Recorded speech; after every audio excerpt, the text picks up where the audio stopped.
manager calls you and says, we spent $250,000 this month and we're going to be 30 days out and we need the same $250,000 next month, but there's $80,000 in the bank account. What do you do?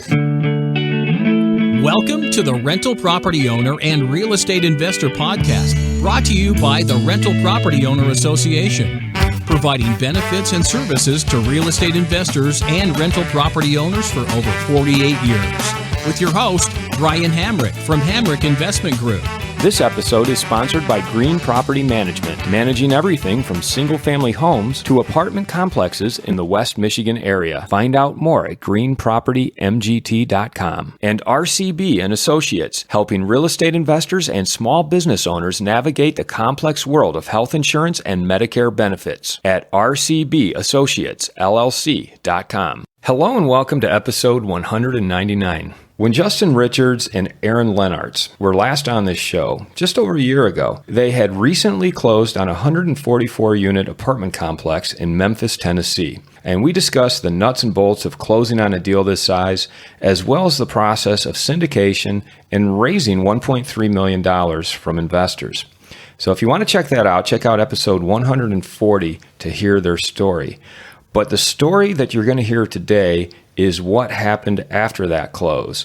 Not just with this apartment complex and this particular investment, but with their entire business. Because they've certainly had their ups and downs, but they currently have, over 600 units under contract? Correct. All right. So Justin and Aaron, thanks for being here again. It's great to see you guys. It's a pleasure to be back. Yes, and it's what was it? Did you say a year to the date? We are recording. It wasn't pre-planned. We are recording the September 17th of 2019. Your episode came out September 17th of 2018. That's cool. So it's been 1 year. A lot has happened. Why don't we start with the 140 unit that you guys had just closed on in Memphis, Tennessee, and how is that going? It's going well. Just like everything else that you're new at, it hasn't come without its fair share of learning experiences. Our group was new, what we were doing is new, and pushing forward through some of the issues that we were having was an incredible learning experience. And the next 12 months after that have proven to be quite an interesting turn of events. Okay, all right. So you're being very obtuse here. Let's dig into it. First of all, you guys are is the property performing right now? Yes. Okay, the property is performing, yes. But it sounds like you had to go through some unexpected events in order to get it performing. Correct. All right. What happened? Tell us what happened once you had closed on this. So one of the hardest things you realize when you get in is how the money flow works if it's your first run at this. Mm-hmm. We needed a little bit more working capital than we thought we needed, and that was something that Aaron and I had to come out of pocket with so that we didn't have to make a capital call. And a capital call is basically when you go to your investors and say, oops, we don't have enough money. Please send us more. Yes. Mm-hmm. So I've heard those are always very good phone conversations. Yeah. So at closing, the bank takes up reserves, money that you plan on spending on a property, and they hold those reserves until you spend the capital and then ask them for the money back after they've checked your work. That process is a process that can take a lot of time. And while that time is running by, you have dwindling funds that you can have to have your process and your construction moving forward at the rate at which you planned it originally. Let me see if I understand what you're saying, because I've had this happen too. So the banks, when you're at this level, when you're buying a 146 unit apartment complex, the lender is going to say, okay, we want to have capital reserves of say $300, $350 a door, and they're going to amortize that over a 12-month period. So each month you're going to be paying several $1,000s, more than several $1,000s. Hundreds of thousands. Hundreds of thousands. Yes. Okay. But anyway, that's going into capital reserves. But what you're talking about are the immediate repairs that the lender sets, because they do what's called an engineering report. Mm-hmm. And the engineering report, this is before close, they do an engineering report, and the engineering report says, okay, here's what you need to fix on this property, and you need to do it right away within the first 12 months. Correct. And the lender will escrow about 1.5 times the amount that's needed, because the engineering report will estimate the cost of those repairs. The lender will escrow 1.5 times that amount. So you could have several $100,000 tied up in immediate repairs. The problem, and I've been through the same issue, the problem is you need to raise that money in the front end because it's not coming from anywhere later on. And on top of that, the lender is very tight-fisted about giving you this money. That's yours, by all right, yours. But they're very tight-fisted, and you have to talk to like several layers of uninformed people before you can finally get to someone who is informed at the lender level, who will actually release this money to you the way it was meant to be released, right? Well, and kind of a caveat to that, or kind of put a point out there is, the big thing with that is when the lenders, they're going to take 30 to 45 days to return your money to you. And, in the beginning, having enough capital reserves is absolutely paramount.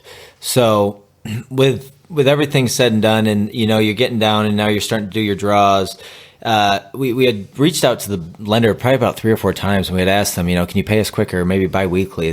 Generally, it's only on a monthly basis, and it takes them 2 weeks to approve it. So you're about 30 to 45 days out from disbursement after the work is completed. And, we didn't realize, we learned this from our asset manager, is, they can pay direct costs over $10,000 generally, especially on a bridge. And we had asked that several times to the lender, to your point about the layers, we talked to several people. They never gave us this option. And we had talked to our asset manager, and he said, yeah, try this. And okay, so we went back and tried that, and then of course they're like, "Yeah, we can do that." So they can pay the vendor directly. Anything over $10,000 that's a major improvement, they'll pay directly. You don't have to come out of pocket for that generally. Okay, well that's key. Yes. You know what? I don't know if I even knew that. That's good to know, because I'm going through. We've got a construction loan going on one of our projects right now. And we're trying to pull that money out of the lender, so because not only are they escrowing 1.5 times that amount, but they don't pay the upfront cost. So let's say you have to replace the siding on your building.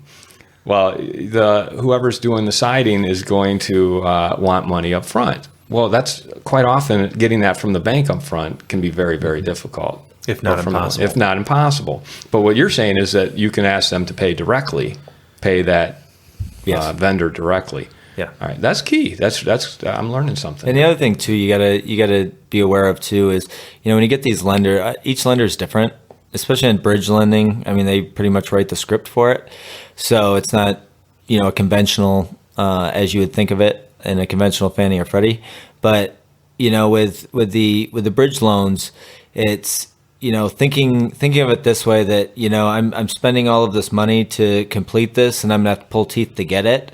So making sure that, when you do have your working capital, looking at that aspect and saying, okay, I have this much working capital, I have this much that has to, work into the project. And I guess the rule of thumb would be that we kind of learned is, for every $1 million you have in, rehab costs, have at least $100,000 in reserves. So if you have, obviously do the math, you have $3 million in, rehab, put $300,000 in reserves.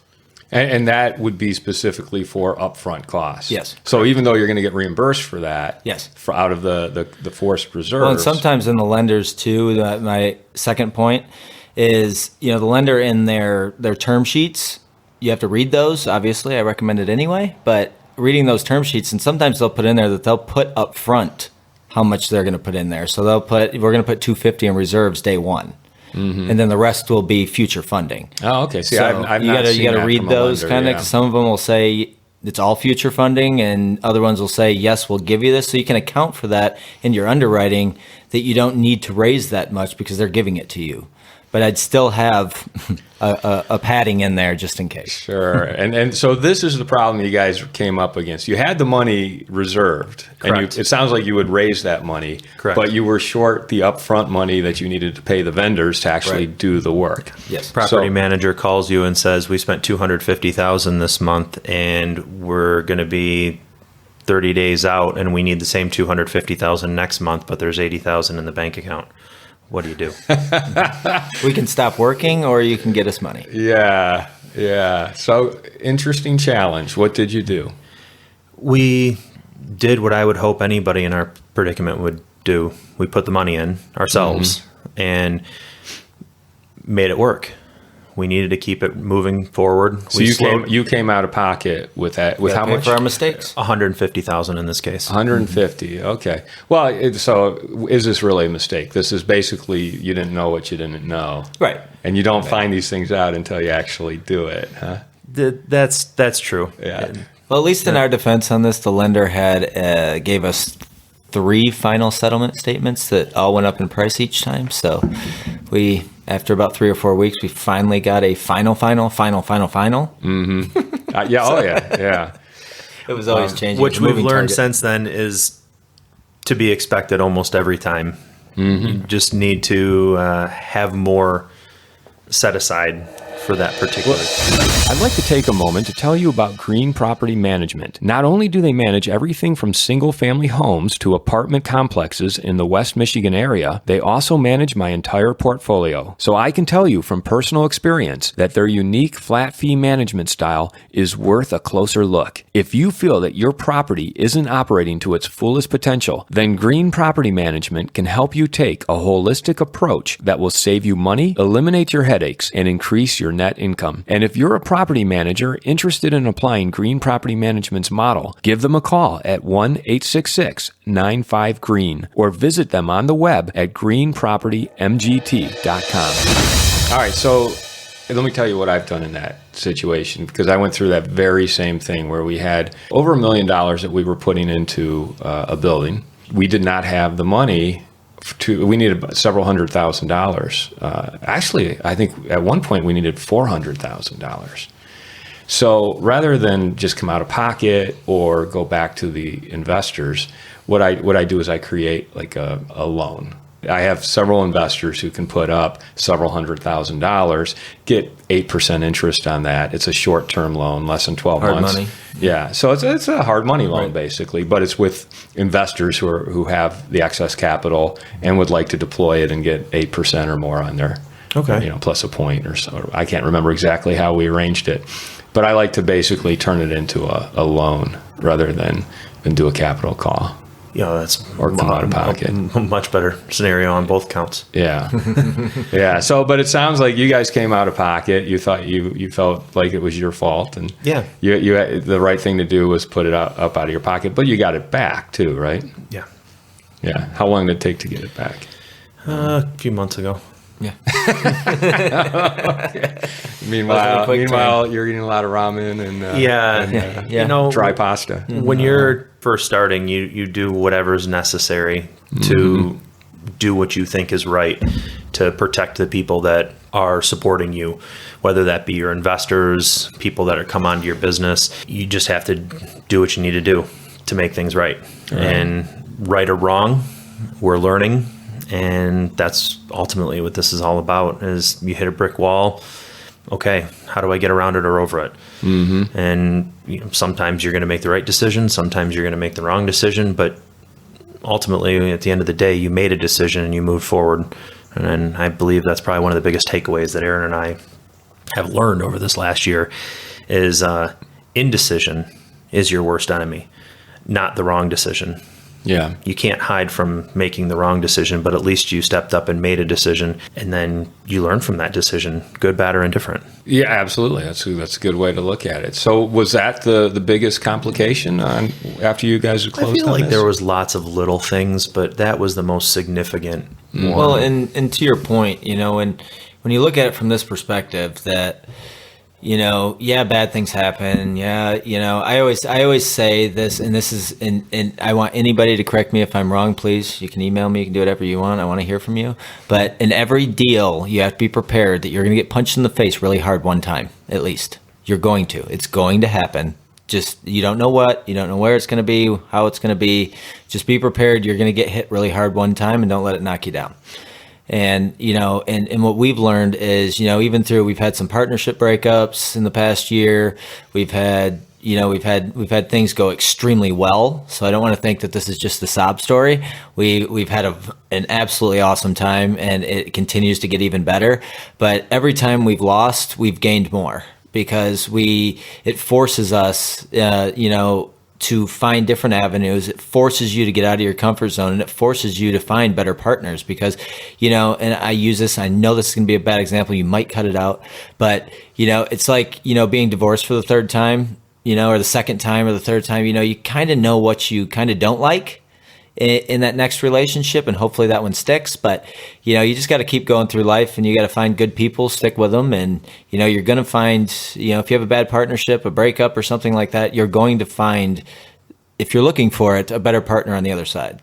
It forces you to. So what, you guys are partners. What was the partnership? I'm open. You guys I'm open, guys. Are you guys breaking up right now? No. Is this like couples therapy? That's next session, episode 202. Just kidding. We went out for something we were a little bit uncomfortable with, and I won't talk too much about the deal because we're still going through some of the ramifications. We brought somebody on that we brought on because we knew where our ignorance was, and we needed somebody to fill that void. And through the project, we found that they didn't have the knowledge that they said they had. And it ended up costing us a lot of money and really hurting some relationships. So that sucked. However, on the flip side, one of our mutual friends here in Michigan, who's our accountant, made introductions that we would have never been introduced to had we not had that fallout, or went after that quickly. That was the big thing. It sped up our looking for resources, our research, our trying to find somebody that we already knew that could really help us, and they do. But yeah, so I think the hardest thing for us was when we hit that wall. As humans, we really look inside ourselves and say, I know what I need to do to get past this, but do I have what it takes to get past this? And limiting beliefs. Yeah, limiting beliefs. So we had to make phone calls that we were uncomfortable making. We talked to people that we might have thought were above us or better than us. And I think that's something we all deal with. Everybody would like to think that that's not the case, but so you lost me there. Wait, you had to make uncomfortable phone calls regarding what, like a deal that people were wanted to do with you, and then you said, well, the deal's not happening now. Yeah, well, uncomfortable phone calls on both sides. So we had to make uncomfortable phone calls to the people that got us into the deal and got us through the deal, and now we're repaying. And we've had to make uncomfortable phone calls to try and save the deal when we were going through the deal, calling people that we were afraid of calling. I mean, we all have that person in our Rolodex that we would love to talk to about this said thing, whatever this is, whatever it is you're doing in your life. And you're afraid to pick up the phone call for some unknown reason that you can't get past. Right, because you know there's going to be some unpleasantness to the conversation. Yeah, and the reality is the buck stops with us. You pick up the phone call, you do the right thing. If you are thinking of leaving your W-2 job and becoming a full-time real estate investor, one of the greatest costs you must consider is healthcare for you and your family. When I made this transition 5 years ago, I found the whole healthcare insurance process to be confusing and frustrating. That's why I'm glad I met Chad Creasy at RCB and Associates. Chad is a professional healthcare insurance agent who helps real estate investors and small business owners understand and choose their best healthcare options. And best of all, his services are covered by the insurance company and won't cost you a dime. If you are expecting a change in your healthcare insurance coverage for any reason, or losing employer coverage or transitioning into Medicare, then you owe it to yourself to contact Chad Creasy at rcbassociatesllc.com. Is this a deal that you had already closed on? No, we got right up to closing. Got up to 16 days before closing, the partner that we had brought on for this task backed out. And took his network with him. So that was, So you probably had some money that went hard. Yep, already hard. Yeah. Is that what was that the extent of your loss? Like the money that went hard plus the third party Relationships. reports and Construction companies, all kinds of stuff. okay, so that there can be some big fallout from that. Yes, to say the least. Yes. It's not the ideal lesson to have in your first year of operation. Right. Not at all. But Aaron and I really put ourselves out there on a regular basis.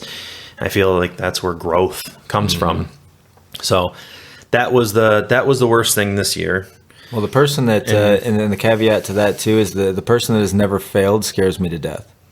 Yeah, that's Oh, true. Yeah. When people try to hide the fact that they've made mistakes, we actively now seek out the people that say, "Yeah, I've made a mistake, but here's how I overcame it." Yeah, it's funny because the part I believe in embracing not necessarily your mistakes, but your failures, and I think that that's kind of it. And I was talking to an investor who's in kind of the tech world, and she was telling me, well, in Silicon Valley, they all embrace their mistakes and their failures. That's like a badge of honor, and they go out there and they're like, yeah, I was at this business that failed, and then this tech company that failed, because they all have this string of failures leading to the next Uber or whatever the greatest technology is. But in the business world, failure is like, it's toxic. You don't want to admit failure. So it's different mentalities. But I think, I agree. I mean, own your mistakes and embrace your failures because they just set you up for the next big success. Ultimately, if you do the right thing, the people that you did the right thing by are your biggest advocates going forward, and that's going to build you up. And then other than that, we had an 800-unit portfolio that we went after. We had tremendous success. We got it under contract. This is the last thing, and then we'll get into the good stuff. Okay. Yes, we promise there's a light at the end of this tunnel. Huh? Well, no, this one was very exciting for us because one of the properties we have under contract right now started from this portfolio. We went after this portfolio. The ownership group in this portfolio wasn't aware of how bad their assets had fallen off, and when we went through it originally, we had set a certain number. We submitted, we got it accepted, and then we went out there to do our due diligence only to find that there was $7 million more in capital expenditures that would be required. Just a little bit. So with that being said, and them not really understanding the depth of the problem they had, they were unwilling to come down to a number that made sense financially.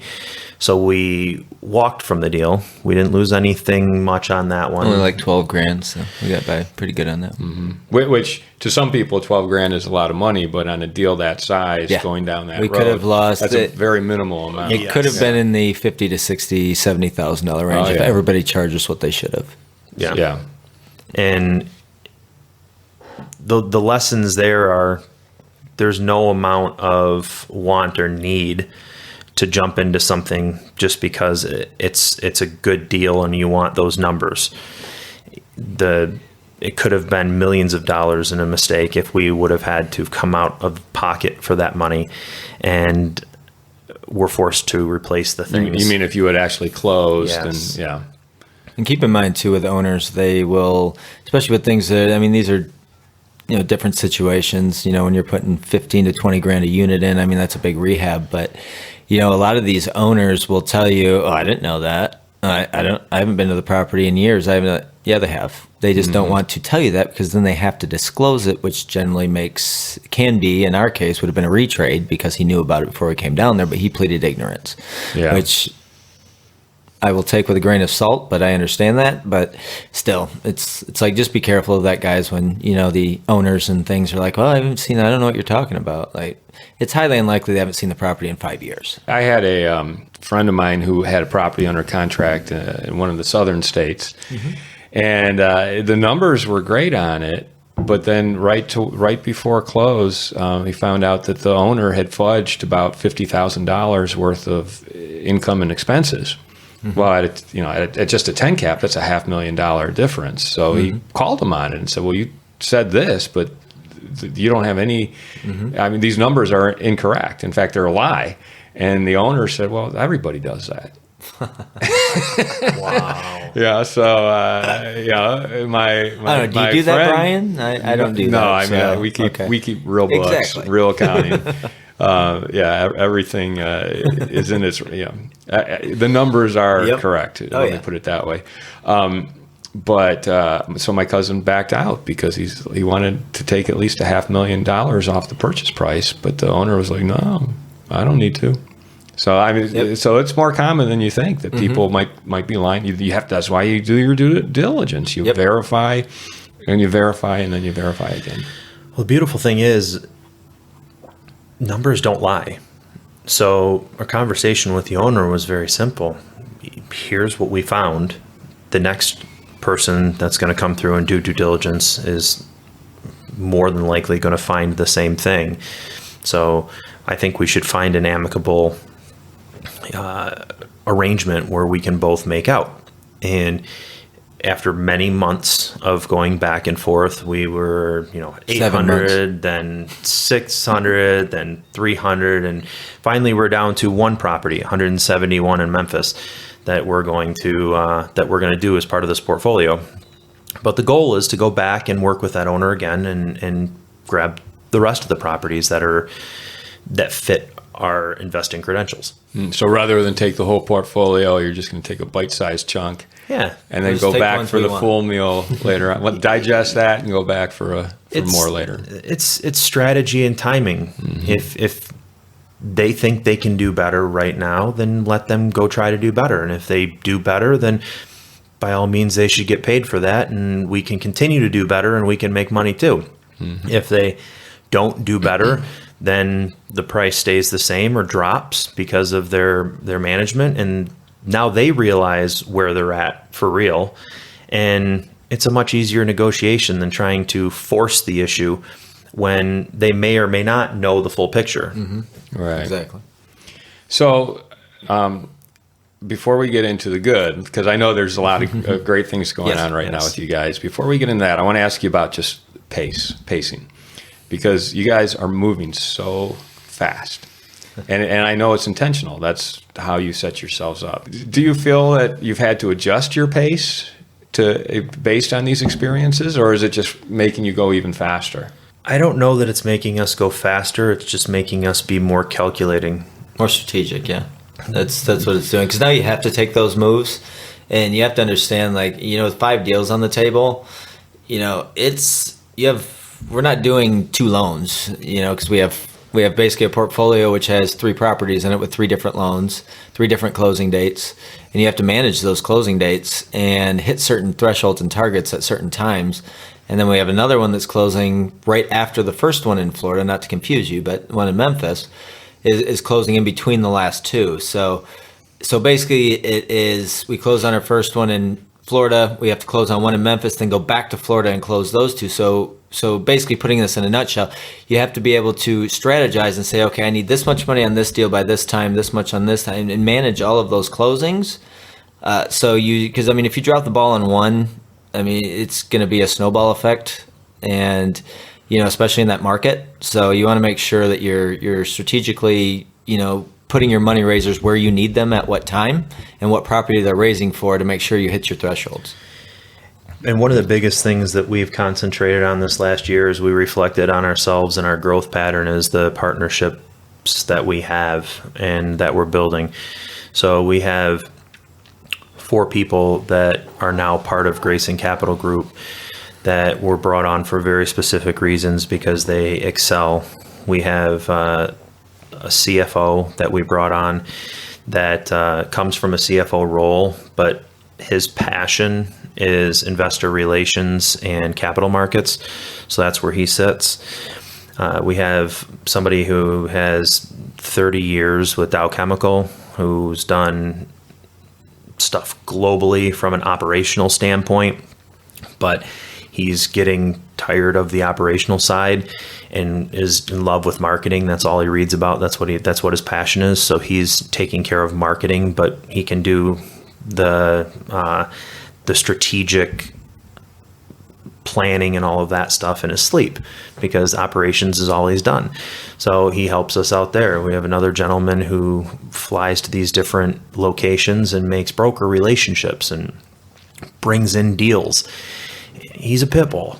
He's great at what he does. He's great at creating relationships, and he's out of Chicago.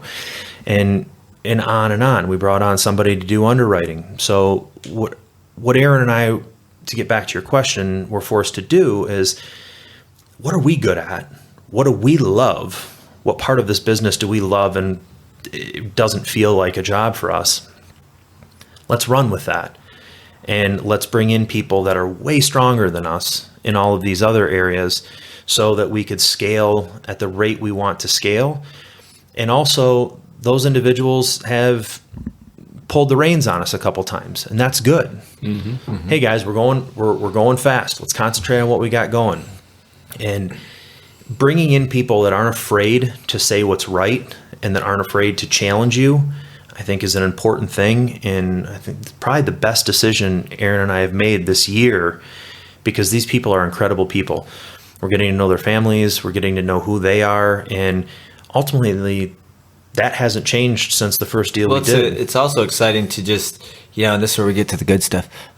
It's really exciting to, build a team, see the potential of a team and start to, it's kind of like planting the seeds, Let's get into where you are now, because it sounds like you've got some stuff lined up under contract. Are you in the due diligence phase? Or are you just waiting for the loans to close? Tell us what you've got under contract and where it is and what's going on. We have 2 properties in Memphis, over 300 units, and then we have another 250 units in Jacksonville, Florida, a market that we've been aggressively trying to get into for the last year. And it's just under 400 units in Memphis. Yeah. We're extremely excited about what direction we're going, and this team's really helping us explode. And it's not just explode from the traditional sense where we're generating revenue, we're going out and getting these properties, but we're all helping each other grow. And to our point earlier, when we joined Mark's group that we talked about in the last episode. Yeah, it's a Think Multifamily. Yeah. Yes.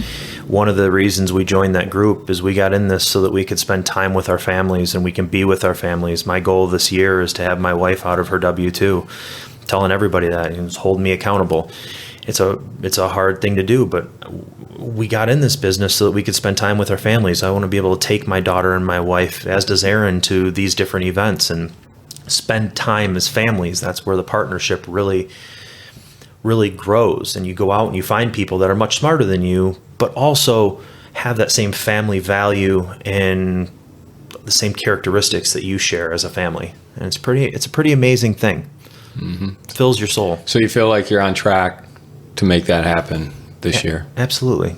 Yeah, it's gonna be amazing to be able to sit down and, well, I guess the end of November because my wife goes shopping on Black Friday, but be able to kind of relax. We're gonna kind of take a break in December and just kind of re-strategize with our team. Not really nose to the grind. We need to, and I guess this is a good segue.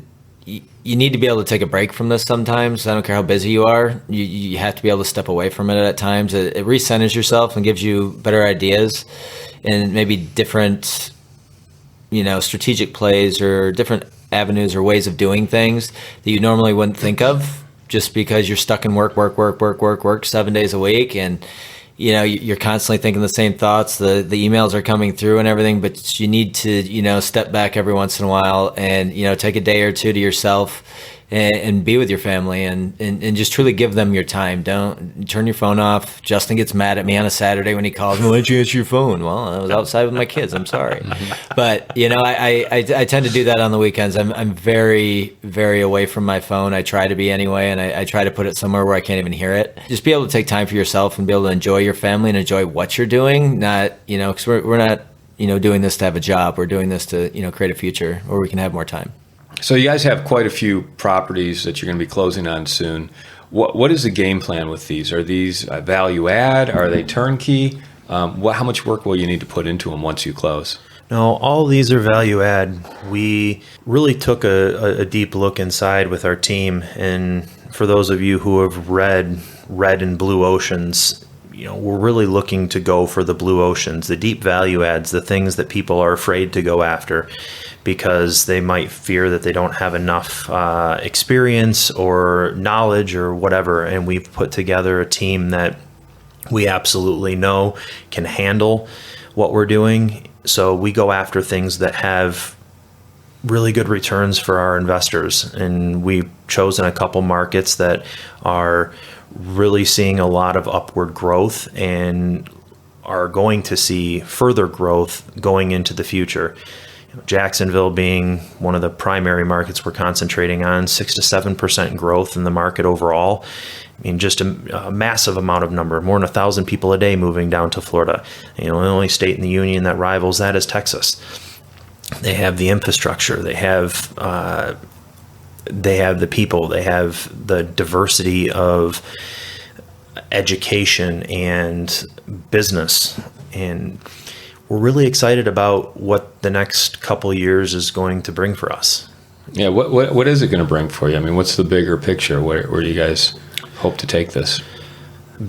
Well, generally, what we're looking to do in the future is, and I've kind of run this by the team and they agree. I talked to our mentor, Mark, as well. And, if we can capture in the markets we want to go into, we kind of set this tone as, we want about 2 to 3% of that market share. So if we go into Memphis, they have roughly about 110,000 units. I'll just round it out for math, 100,000 units. So we want, between 2,000 and 3,000 units in that submarket or in that market. And then we will move on to, say, in Atlanta, where we have about 1,500 in the pipeline right now. And being able to get that presence in each market, but not be, over, I don't know how to say it, but have too much saturation in that market where you have 10, 15,000 units that city takes a downturn, that takes a big hit on everything else you're working on as well. So I don't know if it's a golden rule, but I just live by it. 2 to 3% of the market tends to be a pretty safe bet. And what does that allow you? Does that allow you economy of scale? You can have your own management team there, or why that 2 or 3%? I think for us, the 2 or 3% is very strategic in the Memphis market because we have some plans that we've been looking at doing for the last year and a half that would require us to have a strategic position in the market so that we could approach the city for things that would otherwise probably not be looked at favorably. So it gives you some juice. Exactly. Mm-hmm. We have a lot of strategic plans coming into fruition that we've been dealing with over the last year and clearing up the vision. And this next year is going to be very exciting because a lot of those things are going to be put into action because of the path we've chosen. Can you share what some of those things are? Memphis has got a couple blighted areas that to do the heavy value add that we would normally do, it wouldn't make financial sense. So we would like to go after those particular properties. Meaning we'd have to, sorry, I didn't mean to cut you off, but meaning that we'd have to put too much in per unit for the cost benefit. So are you looking for grants and subsidies? Yes. And yes. The city to kick in and that's all a part of the master plan for the ones we're closing now, and this is why it's so important strategically. When we had hit on that, and I'll let you go. That when you get this one property we have now, we have another one behind it. The 171. Well, it's going to be a hard conversation if you don't close those deals to go to the city and ask them for anything. So that's why it's so important that you focus on the now and what you're doing now, but keep an eye on your future and your strategic plans. But it's just, like I said, it's a long-term thing. You gotta try and keep the ship straight. So you guys are thinking 4, 5, 6 steps ahead. Mm-hmm. Yeah. And then working backwards. How multiple years ahead. Yes. Yeah. We've met some wonderful people over the last couple of years, that we've talked about, and seeing their growth patterns, being able to pull from their successes and kind of plan or chart our course. And, there's no straight lines. It's a wavy road, but we're a big fan of planning, 15, 20 years out and then building backwards. So having the vision to see where we're going to be And then what steps do we need to take to achieve that? Diversity in the company, diversity in our investment classes, looking at strategic partners. What are our strengths and weaknesses? We found out Aaron and I are big fans of being hands-on. We started flipping houses. We talked about that last session. We need to understand the systems behind what it is we're doing so that we can either hand those systems off and understand what we're doing or create a system to better manage that. So in this particular case, we need to understand what other people are doing to achieve the high level of success, the number of units, and the growth in capital raising, so that we can then go and make that partnership or draw into our universe that person that can help us take that next step. And it's been pretty fun the last year seeing the people that have been introduced to us or brought into our circle by doing what it is we're doing, and them adding their level of intelligence to what we're doing, and then watching the explosive growth take place after the addition of each person. So this is important because it seems like you've added people to your team who've really brought some of the pieces in the picture and the focus. Mm-hmm. Yeah, Aaron and I went out and did it ourselves. Prime example is asset management. We had to go out and do asset management to understand what asset management entails, so that we could go out and find somebody that could systematically address that problem and give our investors a better feel and experience. But you can't do that if you don't understand it. You'd be paying for a service that you don't completely understand, and you don't know what they're delivering because you've never done that.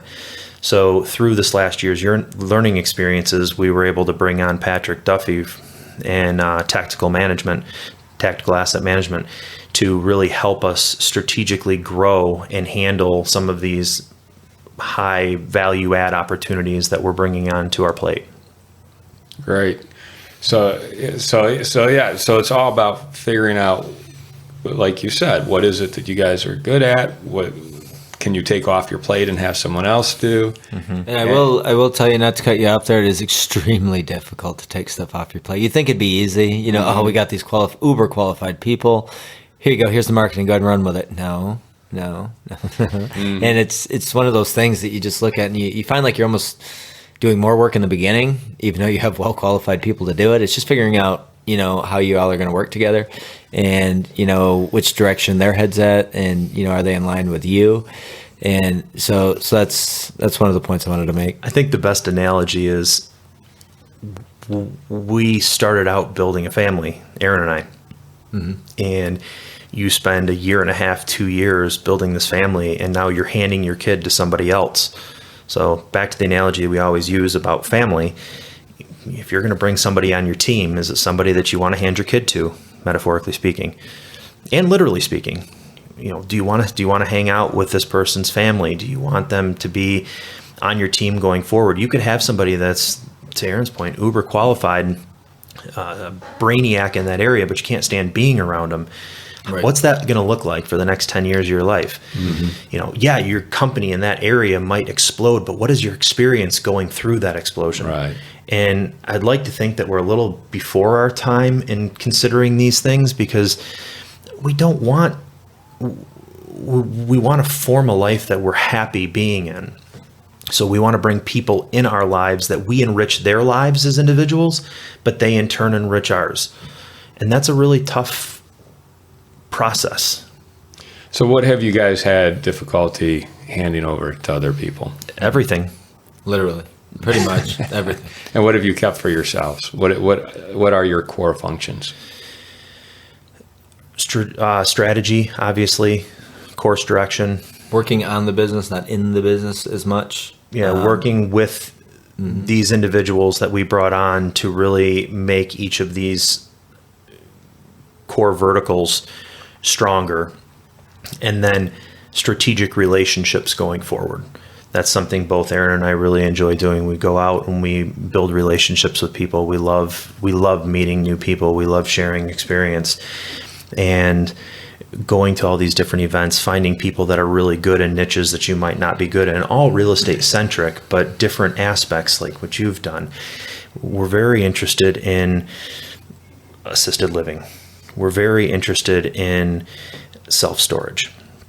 These are areas that we want to move down those paths, but you have to master one thing first. So we're mastering the multifamily aspect, but we're not taking our eye off the ball of where these other areas are moving.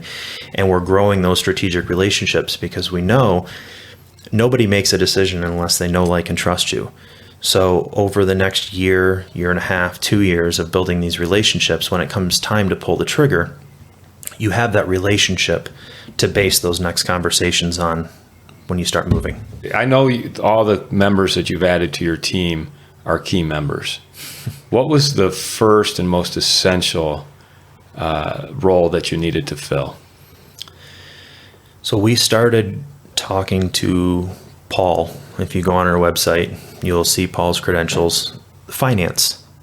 Because without finance and without an understanding of investor relations and somebody talking to that high finance level, we felt that that was the most critical part. As we build this empire that is Grayson, you have to have somebody that can talk above your head and talk to investors that you might not be able to communicate at that level. If you're talking to people who have hedge funds, or you're talking to people who, run REITs or come from Wall Street, that is something that we can't do as well as we should. We didn't come from that world. We can learn it, but you have to ask yourself the question, how fast or how long is it going to take you to get to that point? Or is it better just to bring the right person in to be able to communicate your goals and objectives to those people in their language? Are you talking to Wall Street people and REITs? Because most of the investors I'm familiar with they themselves, may be very sophisticated and experienced, but don't speak like that themselves. We're building relationships. Mm-hmm. Where that'll lead, I don't know. Okay, so that's part of the bigger picture. That's like 8 steps down the road, huh? Exactly. So is that the ultimate goal? Sell everything to a REIT? One of the verticals that we're going after, that is the goal. Mm-hmm. The multifamily side, we're always going to hold. We would be talking to larger money raisers and family offices only to help us grow at the rate we think we're comfortable growing. But some of the other areas are going to require much more capital and would need to be very explosive for us to fit in the niche that's developing right now in our society. So we don't know where that's going to take us. We're students every day, and we're just having fun with the process. Mm-hmm. But it's all part of building a solid foundation so that Correct. You're prepared for that eventuality. Well, you never know what the market's going to do. If the markets go down and banks freeze up for a time period, or Fannie and Freddie go private, ideally nothing's going to change, or not much is going to change. But we owe our investors another option. And if we can't get the money from a bank, how are we going to grow? Or if we have these bridges out there that we need to refinance, what other strategies do we have in place? If you go to somebody and say, look, I have this one strategy and I don't know how I'm going to handle it if things go this way or that way. If you can't think of that, then you're putting yourself at a disadvantage. So working with people so you have other exit strategies, so you have other movements or other roads that you can go down is smart business. Whether you leverage those or not is kind of irrelevant. But having them as an exit strategy or having them as a movement or a play is absolutely critical to further growth in changing market conditions. Well, let's wrap it up here. This has been a very high-level conversation. It really, last conversation, we got into the nuts and bolts of everything that led up to the close, mm-hmm. and this time it's like all the nuts and bolts of kind of what happens after the close, yes. and some of the surprises and the ups and downs, and And then also just kind of like building your own business. You guys are in the process of building out a business and finding the key people. And, you've had some partnerships that haven't worked and some that sound like they're working great. Mm-hmm. How would each of you like to just kind of wrap up this conversation? Any final thoughts from either of you? And we'll start with you, Aaron. I've kind of challenged myself this year is not to be really hard on myself and mainly focus on things that I can control. A lot of this business, you're not going to be able to control. Like I said, you're going to get punched in the face hard one time. It's going to happen at least. And you don't know where that's coming from. But if you can't control it, there's no point in stressing about things. Just you have more of a clear mind when you're focused on the end result and working backwards from there instead of working on just the present or what happened yesterday. Because, if you have a bad situation or a bad, thing that happened to you yesterday, 9 times out of 10, you're going to wake up with that same thought in the morning, which is going to create the same outcomes. So just wake up every day like it's a fresh new day. You're bulletproof, and just kill it. Just crush it every day. Justin? This year's been filled with a lot of self-reflection and personal growth.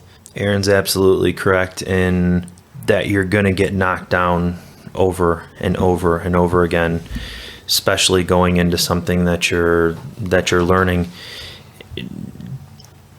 Don't lose your step. Don't lose your focus.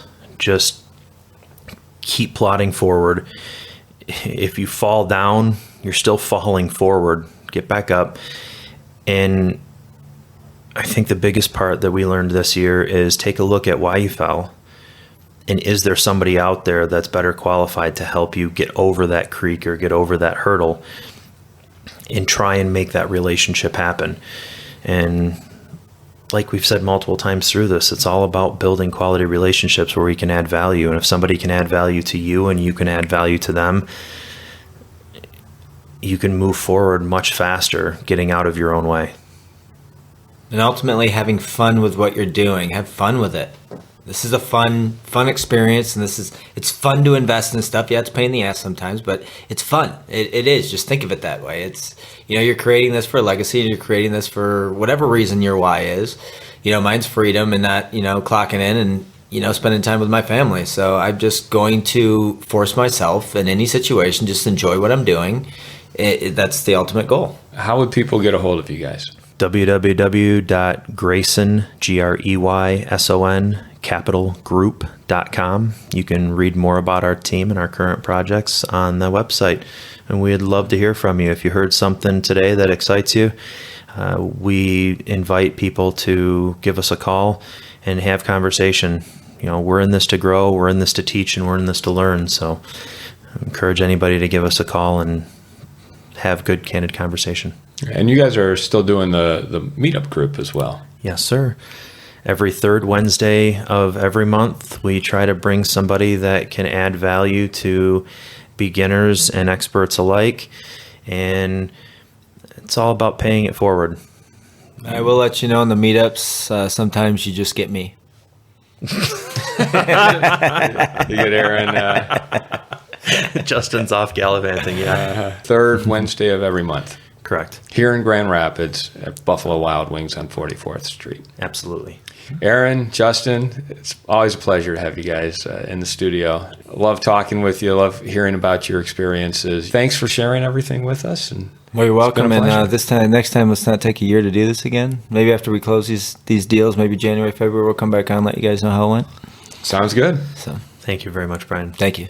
Always a pleasure. I want to thank everybody for listening to this episode. I'm your host, Brian Hamrick from Hamrick Investment Group, and you can find out more about me by going to higinvestor.com. That's higinvestor.com. And you can also ask questions and join us on Facebook by going to RPOA, Rental Property Owner and Real Estate Investor Podcast. This episode was sponsored by Green Property Management, managing everything from single-family homes to apartment complexes in the West Michigan area. Find out more at greenpropertymgt.com. And RCB & Associates, helping real estate investors and small business owners navigate the complex world of health insurance and Medicare benefits at rcbassociatesllc.com. You've been listening to the Rental Property Owner and Real Estate Investor Podcast, brought to you by the Rental Property Owner Association. You can find out more at rpoaonline.org. If you enjoyed this podcast, please go to iTunes to subscribe, rate, and review.